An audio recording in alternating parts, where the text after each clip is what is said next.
सभी को हम लोगों की तरफ से प्रणाम है। आज जिस कोरोना महामारी के कारण हम लोग इतने बड़े महामारी से गुजर रहे हैं, पूरा संसार त्रस्त है। मानसिक बल की, एक आध्यात्मिक उन्नयन की इतनी ज़्यादा ज़रूरत है, जिसके कारण हमारा शरीर, हमारा मन सब कुछ ठीक हो सके। इसमें शिव चर्चा तो काफ़ी सहायक होती हैं और पिछले कुछ समय से लगातार इस साहब श्री नंद जी के द्वारा लोगों को संबोधन किया जा रहा है और इस तरफ भी जागरूक किया जा रहा है कि भारत सरकार की तरफ से जो दिशा निर्देश जारी किए गए हैं, हम सब उसका पालन करें और हर तरह की सावधानी का पालन करें, ताकि मानवता जिस महामारी से जूझ रही है उससे बाहर निकलने में हमारे गुरु शिव हमारी पूरी मदद कर सकें। आज हम सबों का सौभाग्य है कि साहब पुनः मुखातिब हुए हैं लोगों से, तो आइए हम साहब से हैदराबाद के तरफ आपको मोड़ते हैं ताकि आप सभी बातों को सुन सकें, जान सकें।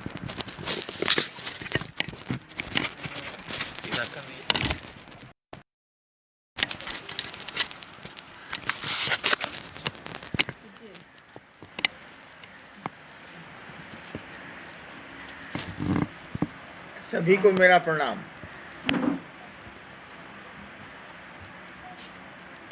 बीमारियां तो आती रहती हैं, हर 100 साल पर महामारियों का दौर चला है हमारे यहाँ।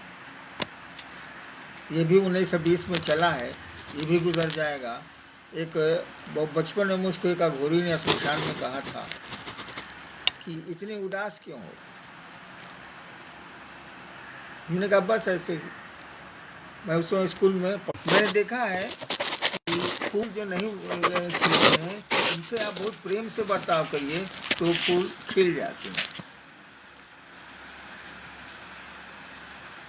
तो जड़ और चेतन दोनों में शिव का वास है। चेतन में बस इतना ही अंतर है कि वो अपनी इच्छाओं से काम कर सकता है। चेतन अगर पेड़ पौधे हैं तो वो अपनी इच्छाओं से काम नहीं कर सकते, लेकिन समझते हैं वो।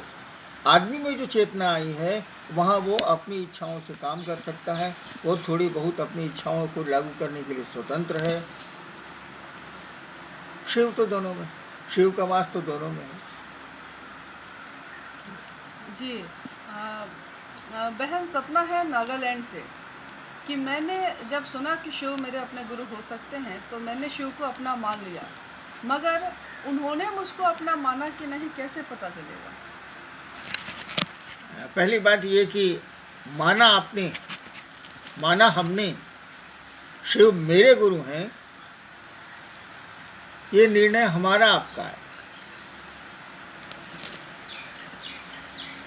तो हमको आपको अगर लगता है कि शिव को हमने गुरु माना है, शिव मेरे गुरु हैं, तो आपके गुरु हैं। मैंने पहले भी कहा था आपसे कि शिव तो हमारे बिल्कुल नज़दीक, शिव हम लोगों से दूर नहीं है, हम ही शिव से दूर हो गए। यानी आप अगर मानेंगे तो शिव आपके गुरु हैं। शिव को जिस रूप में, जिस भाव में लेंगे आप, वैसा ही भाव आपके प्रतिफल में मिलेगा, वापसी में मिलेगा। तो गुरु मानेंगे तो ज्ञान मिलेगा, भक्त मानेंगे तो भक्त की जो भूमिका होती है, वहाँ भगवान की जो भूमिका होती है, उस भूमिका में हम आप जाएंगे। तो ऐसा है कि निर्णय हमारा है, सोच हमारी है, संकल्प हमारा है कि शिव मेरे गुरु हैं तो मेरे गुरु हैं। जी भाई धर्मेंद्र कुमार हैं बक्सर से, बिहार, कि गुरुदेव शिव के गृहस्थ आश्रम में जो दिखता है तस्वीरों में कि परम संतुलन देखने को मिलता है, उनके शिष्यों के गृहस्थ आश्रम में संतुलन क्यों नहीं देखने को मिलता है? जो हमको आपको संतुलन दिखता है या असंतुलन दिखता है, जो हम आप महसूस करते हैं घरों में, पहली बात तो ये कि हम सभी अपने अपने कर्म बंधनों से बंधे हैं। कर्म बंधनों को शिव भाव से न्यून किया जा सकता है, उनको दग्ध किया जा सकता है, उनको कम किया जा सकता है। धीरे धीरे जैसे जैसे शिव से आपका जुड़ाव, हमारा आपका जुड़ाव होगा, जैसे जैसे शिव गुरु से हमारा आपका सानिध्य बढ़ेगा, वैसे वैसे हमको आपको लगेगा कि शिव की कहानी, शिव से जुड़ी कहानियों में जो शिव का गार्हस्थ जीवन दिखलाया गया है वो तो परम सत्ता है। वहाँ तो शिव भाव अंतिम सूक्ष्मता में स्थिर है। हम लोगों के साथ वैसा है नहीं, हम लोगों के साथ जीव भाव है, और सभी जीवों की अपनी रुचि अलग अलग होती है, उनकी प्रकृति, उनका स्वभाव अलग अलग होता है। तो इसी में धीरे धीरे धीरे जब शिव भाव आएगा तो एक लगेगा कि एक मधुर रहने का भाव आ रहा है। और मैंने कहा भी है कि घर और मसान में अंतर होता है। घर को सुंदर घर रहने दीजिए, सबसे बढ़िया व्यवहार करिए, ये तो हम आप कर सकते हैं, करना चाहिए हमको। आप जी भाई मनीष है अररिया से। शिव शिष्यता के भावांतरण के लिए अपने गुरु शिव को प्रणाम निवेदन का प्रयास आवश्यक है। बड़े भैया से जानना चाहता हूँ कि ये शिष्यता का भावांतरण क्या है। शिष्यता का भावांतरण,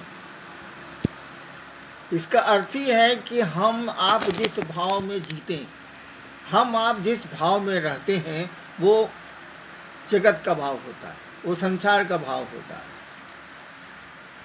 अपने गुरु को प्रणाम करने से, शिव गुरु को प्रणाम करने से, शिव की ओर बढ़ने से ये भाव धीरे धीरे शिव की ओर रूपांतरित होता है, बदलता। यानी जीव भाव जो है वो शिव भाव में रूपांतरित होने लगता है, बदलने लगता है। गुरु का है काम यह, गुरु करते क्या है, हमारे आपके लौकिक जगत के आकर्षण में शिव भाव का आकर्षण पैदा करते हैं। शिव भाव का आकर्षण हमें आप में है, वो बीज है हम लोगों में, क्योंकि शिव से ही हम आए हैं, उस ईश्वर की ही हम प्रतिफल है उसकी सोच के।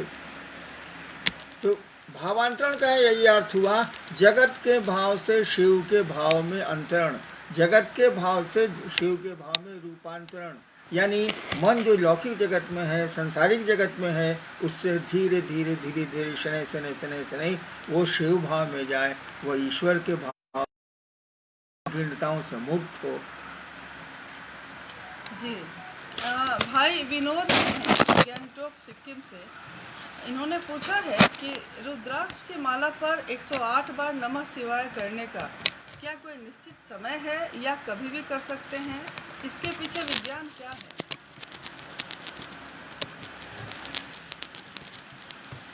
रुद्राक्ष की माला 108 दाने की होती है।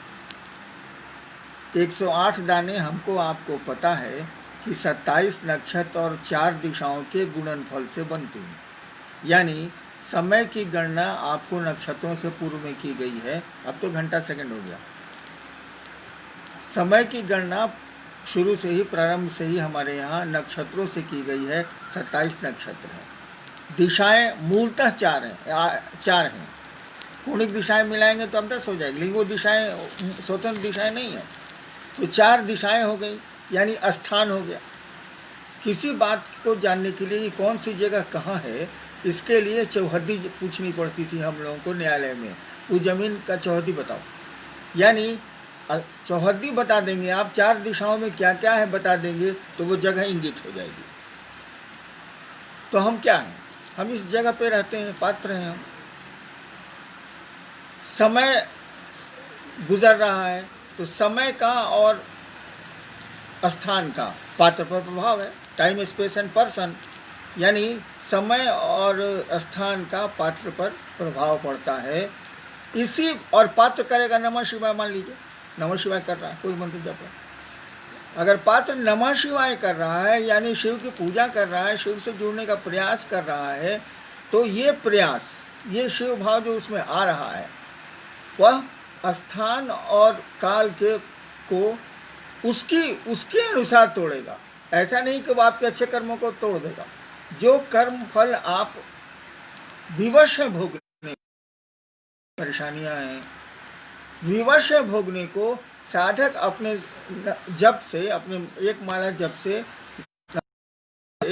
वह अपने स्थान और काल को और जिस कर्म फल को भोगने की विवशता वो महसूस करता है उसको वो खंडित करने लगता है। आपको थोड़ी आफियत मिल जाती है, थोड़ी सुविधा आपको जगत में मिल जाती है। इसीलिए एक माला रुद्राक्ष के जप का सिद्धांत बना हुआ है 108 बार। लेकिन 108 बार आपको भाव प्रणाम करने होंगे। जप का हमेशा अर्थ होता है कि मंत्र का चैतन्य आपके साथ हो, मंत्र का अर्थ आपके साथ हो। तो नमः शिवाय का अर्थ है शिव को प्रणाम। अगर 108 बार नमः शिवाय कर रहे हैं आप, भाव हमको आपको लेना चाहिए कि हम शिव को प्रणाम कर रहे हैं, और तभी उसका फल आएगा। और जहाँ तक समय का सवाल है, कब रुद्राक्ष की माला से जप किया जाए, आपको 24 घंटे में पूरी की पूरी आज़ादी है कि जब चाहें तब कर सकते हैं। सुबह कर सकते हैं, शाम कर सकते हैं, रात कर सकते हैं, दिन कर सकते हैं, पूरी आज़ादी है। लेकिन अमूमन 24 घंटे में, यानी आज की सुबह से लेकर कल की सुबह तक अमूमन एक माला ही नमः शिवाय का जप करना चाहिए। और समय का कोई निर्धारण नहीं है, जब मन करे तब करिए, सोते समय करिए, उठते समय करिए, पूजा करते समय करिए, जप करिए। जी, शिव शिष्यों के तरफ से नेपाल के जो शिव शिष्य हैं, जो शिव संस्था में चलते हैं, ओम प्रकाश जी काठमांडू से हैं, जिन्होंने पूछा है कि हम सबको साहब के द्वारा पता चला कि शिव गुरु हैं, और साहब श्री हरिनंदन जी ने ही हमको 3 सूत्र भी दिए, जिसमें इन तीनों सूत्रों में कहीं भी साहब नहीं है, शिव हैं। तो क्या हम सब साहब के आशीर्वाद के बिना शिव शिष्य बन पाएंगे? जो हमको सूत्र दिए, उस सूत्रधार के बिना हम शिव पहुंच जाएं, ऐसा संभव मुझको नहीं लगता। यानी आप कहना चाहते हैं कि तीनों सूत्रों में मेरा नाम नहीं है, और बिना साहब के नाम के मार्ग उन्होंने बताया है, पथ उन्होंने बताया है, क्या हम पहुंच पाएंगे? क्या हम ऊर्जा मिलेगी जिससे हम शिव तक चल सकें? देखिए, आदमी जो स्वयं भोगता है ना, बस वही बात उसके दिमाग में रहती है आजीवन। मैंने शिव को गुरु माना, स्वतः माना, मुझको पता भी नहीं था कि शिव गुरु। अपने निश्चय किया कि मैं मानूंगा, क्योंकि तंग आ गया था। उस समय तो मेरा कोई मार्गदर्शक नहीं था, उस समय तो कोई मुझको बताने वाला नहीं था। मैं शिव को गुरु मान के सोचता था कि सब जगह ठगाए ही हैं पूजा पाठ में, यहाँ भी ठगाएंगे, ये तो दिखता भी नहीं है, बोलता भी नहीं है। समझ के उनको गुरु माना था, गुरु समझ के नहीं। मैं नहीं जानता था कि शिव गुरु, कोई साथ नहीं था। अचानक 1 साल के बाद नमः शिवाय आया सांसों पर, धीरे धीरे खुद ब खुद सब कुछ होने लगा। यानी वो अदृश्य सत्ता खुद अपने शिष्यों को गाइड करती है। आप शिष्य तो बनिए, आप उनको शिष्य भाव तो दीजिए, कम से कम ये तो व्यवस्था पैदा करिए कि शिव नहीं कुछ देंगे तब भी यहीं रहेंगे, कहीं नहीं जाएंगे। एक निष्ठता तो पैदा कीजिए। मर जाएंगे लेकिन शिव मेरे गुरु रहेंगे, कुछ मिले या न मिले। एक बार मेरे पिता ने मुझसे कहा, अब तो धरती पर नहीं है, वो डायरेक्टर थे बिहार के शिक्षा विभाग के, इस तरह काम मिलेगा हो, शिव गुरु शिव के गुरु बनले बताओ। हमने कहा बाबूजी, बहुत बेटा शराब भी पीता है, बहुत बेटा गंदी आदतें भी होती हैं, और बाप लाख मना करता है और वो कुछ नहीं सुनता। बाप के लिए बहुत बड़ा संकट होता है, वो पुत्र एंटी सोशल होता है। तो हमने महादेव महादेव करते हैं, सोच के करते हैं कि बर्बाद होंगे। ऐसे ही जिंदगी कौन आबाद है किसी की, बर्बाद होंगे। और उनको मैं फिल्म का गाना बोलता था कि तेरी महफिल में किस्मत आजमा के हम भी देखेंगे, घड़ी भर को तेरे करीब आके नजदीक आके हम भी देखेंगे। हमने कहा कि महादेव के नजदीक जाके देखते हैं क्या मिलता है। मैं शराब पीता नहीं, मैं नशे खाता नहीं, चलिए यही एक नशा होगा, यही एक शक्ल होगा। तो एक विवशता पालनी होगी, एक लाचारी पालनी होगी, एक संकल्प पालना होगा। कि मैंने शिव को गुरु माना है, बर्बाद होंगे तो होंगे। धरती पर गाना में सब है कि कौन सी जेल जाएंगे, कौन सी करेंगे, कौन सी करेंगे, शासन छोड़ेंगे सोनिया। तेरे प्रेम में धरती के प्रेम में ये हाल है, तो शिव के प्रेम में प्रेम नहीं भी हो, एक संकल्प तो है कि शिव मेरे गुरु, शिव मेरे अपने हैं। और मेरा व्यक्तिगत अनुभव है, मेरा भोगा हुआ यथार्थ है ये कि शिव से अगर आप जुड़ेंगे शिष्य के रूप में, तो मेरा भोगा हुआ यथार्थ है कि वो आपको मार्गदर्शन करते हैं, वो आपको ले चलते हैं, जिस चीज़ की आवश्यकता होती है वो पूरा करते हैं, संकटों से आपको निवृत्त करते हैं। संकटें तो आएंगी ही आएंगी, बिना संकटों के तो भैया कोई काम नहीं होगा। यहाँ संघर्ष में ही फूल खिलते हैं, ऐसे तो फूल नहीं खिलेंगे। गुलाब फूलों का राजा है, कांटे हैं कि नहीं? तो मेरा नाम मैं दे दूंगा 3 सूत्र में अपना नाम, लेकिन क्या शिव के मार्ग में मेरे नाम की आवश्यकता है? क्या महादेव की दुनिया में घुसने के लिए किसी व्यक्ति की आवश्यकता है? हमारा गुरु, आपका गुरु इतना कमजोर है, वो महादेव इतना बलहीन है कि किसी को अपने में मिलाने के लिए किसी दूसरे के संबल की जरूरत है? आई डोंट फील दैट, मैं ऐसा नहीं मानता। इसीलिए तीनों सूत्र में कहीं मेरे नाम नहीं है और मेरा नाम आएगा भी नहीं। मैंने आपको एक आवाज दी है, आओ चलें शिव की ओर। उस हमने कहा था कि चांद अंगुलियों से अगर दिखलाया जाता है, अंगुलियों को पकड़ लेना, चांद को पकड़ना नहीं होता है, आप भूल कर रहे हैं। आप शिव की ओर चलिए, जितनी मदद मुझसे मिल सकती है मैं आपको करूंगा। मुझको बीच में मत रखिए, अवरोधक मत बनाइए, आरोहण का सहारा बनाइए। सीढ़ियां हमको आप बना सकते हैं, लेकिन मुझको शिव और अपने बीच में खड़ा मत करिए। जी बहन निर्मला है कोलकाता से, शिव शिष्य का आचरण दुनिया में कैसा होना चाहिए? शिव शिष्य का आचरण शिव जैसा होना चाहिए, साधु जैसा होना चाहिए। शिव साधुता की पराकाष्ठा है, उनसे बड़ा कोई साधु नहीं है। आप उनके शिष्य हैं, ठीक है, भीतर से वो आवेग नहीं हो रहा, भीतर से वो आवेश नहीं जग रहा है। और हमेशा याद रखिएगा, आदतें स्वभाव में, हैबिट इज सेकंड नेचर। हम लोग स्कूल में पढ़ा था ना, हैबिट इज सेकंड नेचर। आदत आप डालते जाएंगे, एक दिन आपका स्वभाव हो जाएगा। विनम्र बनिए, बढ़िया से रहिए, कम से कम। यहाँ तो मैंने देखा है गधे की क्या अप्रोच, मैंने प्रणाम किया था एक गधे को, प्रणाम सर, उसका कान तक नहीं हिला, बड़ी जोर से मैंने चिल्ला के कहा था। यहाँ तो प्रणाम का जवाब नहीं देते हैं शिव शिष्य। ऐसे लोगों को शिव शिष्य हम आप कहते हैं, कहने वाले को गाली मिलनी चाहिए, प्रणाम का जवाब तक नहीं देते हैं। मैंने सही में, मैं आ रहा था एक बार रोड पर, गधा मिला, तो हमने सोचा कि भैया तो मिलता नहीं है जल्दी, आजकल हिंदुस्तान में कमी होते जा रही है। मैंने गाड़ी का शीशा उतार के जोर से चिल्ला के कहा, प्रणाम सर। सब गाड़ी वाला भी मेरा बता गया कि किसको प्रणाम सर कर रहे हैं। और गधा का जो कान गिरा हुआ था, जरा सा हिलाया भी नहीं कि कोई आवाज आई। तो मैंने देखा शिव शिष्यों में कि बिल्कुल ये साले गधे से भी गिरे हुए हैं, प्रणाम का जवाब भी नहीं देते। ऐसा मत करिए भैया। अब शिव के शिष्य हैं, साधुता आप में दिखनी चाहिए, बलात् दिखनी चाहिए। ठीक है, आपको भीतर से साधुता नहीं आई है, कोशिश करिए। हमेशा याद रखिए, हैबिट इज सेकंड नेचर। आदत डालिए, वो आपका एक दिन स्वभाव बन जाएगा। भाई अमित जी हैं गुरुग्राम दिल्ली एनसीआर से। तो साहब श्री ने पिछली बार चर्चा में कहा कि गुरु आदेश समीक्षात्मक नहीं है। तो बहुत सारे गुरु भाई बहन फोन के माध्यम से चर्चा और घोषणा कर रहे हैं, ग्रुप में भी डाल रहे हैं, जबकि कोरोना महामारी के कारण साहब ने किसी प्रकार की चर्चा बंद रखी। भोजपुरी में मेहरारू से फोन पर बतिया सकेला, असीम चर्चा फोन पर ना कर सकेला। बात भाई, फोन पर आप शुभ चर्चा कर ही सकते हैं। मैंने मना किया है, जो सरकार कहती है कि आप सोशल डिस्टेंसिंग मेंटेन करें, एक जगह भीड़ नहीं लगाएं, भीड़ जहां है वहां नहीं जाएं, आप मास्क पहने।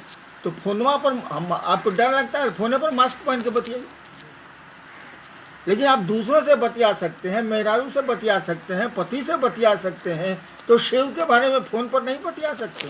अब मैंने शिव चर्चा तो 30 जून तक रोक दी। 30 जून तक शिव चर्चा रोकने का मानी टेम्पो पर लग के मत जाइए, माइक लगा के भो भो भो भो भो भो भो मत करिए, जमात मत खड़ा कीजिए, जमात में भीड़ मत खड़ा कीजिए, क्योंकि आपके लिए हानिकारक है, हमारे लिए हानिकारक है, समाज के लिए हानिकारक है। ये बीमारी संक्रामक है, एक से दूसरे को फैलती है, इसीलिए मना किया गया। फोन पर बतियाना है, बतियाइए, कौन रोकता, हम लोग नहीं बतियाते। नेक्स्ट जी इससे संबंधित ही है, एक गजेंद्र जी मधुबनी से हैं कि उन्होंने कहा है सब लोगों की तरफ से कि साहब आप स्वस्थ हैं। सारे लोग चिंता कर रहे हैं कि साहब स्वस्थ हैं कि नहीं हैं। 1000 बार कहा भैया। हम बहुत छोटे थे तो मेरे बाबूजी के पास एक पुरानी गाड़ी थी, बच्चा था मैं, दूसरा तीसरा में पढ़ता था, पूर्णिया में। हमेशा खराबी रहती थी, हम लोग बनाते रहते थे, मिस्त्री बनाते रहता था, चलती थी तो कभी हॉर्न नहीं बज रहा है, कभी उसका सिग्नल नहीं उठ रहा है, कभी डायनमो नहीं, यानी होगी तो खट खुट तो होबे करे। एक मेरे मित्र ने से हमने पूछा था कि आपकी बड़ी फोर्ड पुरानी गाड़ी है, अभी तो नई लग रही है चकमक। बोले क्या कहें बउआ, ये गड़िया चलती थी ना रोड पर तो कहती थी हट न छिप देव, हट न छिप देव, हॉर्न बजता ही नहीं था, गड़िया बोलती थी हट न छिप देव। तो मेरी भी वही स्थिति है भैया, हट न छिप देव। अब क्या है, कितने दिन रहना है, आप स्वस्थ रहें, आप आनंद से रहें, शिव की ओर बढ़ें, लोगों को शिव की ओर ले चलें, यही कामना है जी। उन्होंने ही कहा है कि कहा जाता है कि अपने कर्मों का फल भोगना पड़ता है। आज पूरा संसार कोविड-19 से त्रस्त है, तो यह आध्यात्मिक दृष्टिकोण से कौन सा सामूहिक अपराध हो गया जो सामूहिक प्रारब्ध भोगना पड़ रहा है। भविष्य में ऐसे प्रारब्ध से हम कैसे बच सकेंगे, और यह सोशल डिस्टेंस जैसा जो अभी चल रहा है आगे वर्षों तक चलता रहेगा तो शिव चर्चाओं का स्वरूप कैसा होगा। मनोविज्ञान कहता है कि अधिक दिनों तक किसी चीज़ से अलग रहने पर लोग भूलने लगते हैं। देखिए, शिव चर्चाओं का स्वरूप क्या होगा, ये सामूहिक आपदा जो आई है, वैश्विक आपदा जो आई है, ये कौन से कर्मफल का नतीजा हो सकती है। आध्यात्मिक, पहले तो हम लोगों ने सामूहिक कर्म किए हैं, प्रकृति का अनादर करते चले आए हैं, पेड़ों को काटते चले आए हैं, जल स्रोतों को सुखाते चले आए हैं, तो कुछ तो प्रकृति हमको आपको सजा देगी। उसके स्वरूप को बिगाड़ते चले आए हैं, कुछ भी हमने आपने सहयोग करने की कोशिश नहीं की। अब इधर सरकारें प्रयास कर रही हैं, लोग भी प्रयास कर रहे हैं, हम लोग भी प्रयास कर रहे हैं कि जल का संरक्षण किया जाए, वृक्षों को बचाया जाए, अन्यथा एक दिन ऑक्सीजन का सिलेंडर पीठ पर लाद के चलने की स्थिति आएगी जो हम लोगों की संतति को भोगना पड़ सकता। तो हम लोगों ने न्याय किया है, सामूहिक हुआ है, विचार हम लोगों के कुत्सित हो गए, सद्विचारों की कमी आई है, इसका प्रभाव तो प्रकृति पर पड़ता है। साधुओं के मजार पर आप क्यों जाते हैं, फकीरों के मजार पर आप हम क्यों जाते हैं, इसलिए जाते हैं कि वहाँ कुछ मुरादें मिल जाती हैं।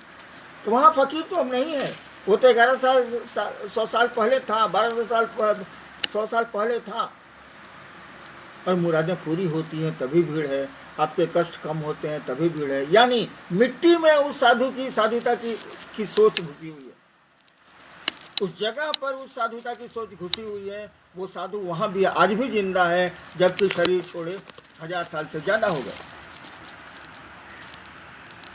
तो हमारी आपकी सोच का प्रभाव तो पड़ता ही है प्रकृति पर, सब जगह पड़ता है, वातावरण पर पड़ता है। तो और ये तो विपदाएं आती रहेंगी, सामूहिक गड़बड़ियाँ होती रहेंगी, सामूहिक अच्छे काम भी होने चाहिए, वो भी होंगे, होते ही। जी भाई आलोक जी हैं कटिहार से, महादेव की शिष्यता यथार्थ में सहज है या कठिन है। महादेव की शिष्यता यथार्थ में इतनी आसान है, इतनी आसान है, कुछ भी उतना आसान नहीं हो सकता। हमारा आपका भोजन भी उतना आसान नहीं है, उसमें कष्ट है कि हाथ से उठा के खाना पड़ता है, पकाना पड़ता है अन्न को। शिव की शिष्यता में अगर आप ठीक चल रहे हैं, कुछ नहीं ठीक चलना है, उसमें कुछ भी करने की जरूरत नहीं है।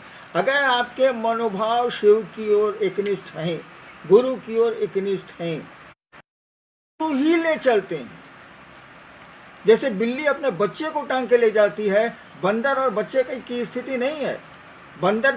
बंदरिया का बच्चा बंदरिया खुद पकड़ता है, लेकिन बिल्ली मारदार जो है, बिल्ली जो है, वो अपने बच्चे को खुद पकड़ती है। वो शिव आपको खुद ही पकड़ के ले चलेंगे। मैंने इसको देखा है, मैंने इसको अनुभव किया है।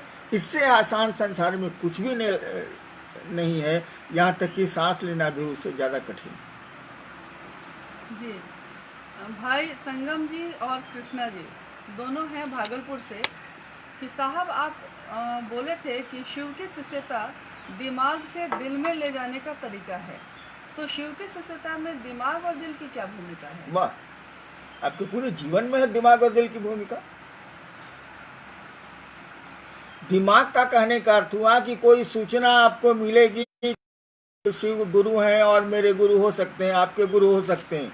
यहाँ दिमागी सोचेगा ना, डिस्कशन दिमागी करेगा ना, किसी निर्णय पर दिमागी पहुंचेगा ना।